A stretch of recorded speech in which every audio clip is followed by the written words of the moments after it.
Buongiorno e ben ritrovati con l'informazione flash di New Sicilia. Vediamo insieme i titoli più rilevanti della mattina. In apertura un nuovo caso di assoluzione da parte del Tribunale di Catania che fa discutere dopo quello del professore universitario accusato di molestia nei confronti di 7 studentesse.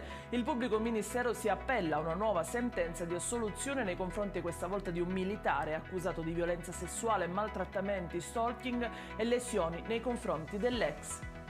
Rimaniamo a Catania dove i finanzieri hanno disposto il sequestro conservativo di 8 beni immobili intestati a una imprenditrice già imputata per reati di appropriazione indebita e bancarotta fraudolenta patrimoniale e documentale. Nel mirino la società Corpo di Vigilanza La Celere dichiarata fallita nel 2009 dal marito della donna. Allarme suicidi in carcere, un uomo di 43 anni palermitano si è tolto la vita al Pagliarelli, avrebbe finito di scontare la sua pena tra un anno. Soltanto alcuni giorni fa un altro caso si era verificato a Barcellona, Pozzo di Gotto. Si è spenta invece al civico di Palermo la sedicenne migrante rimasta ustionata da un'esplosione avvenuta sul barcone con cui era giunta a Lampedusa. Durante quel viaggio anche altre 4 ragazze erano decedute.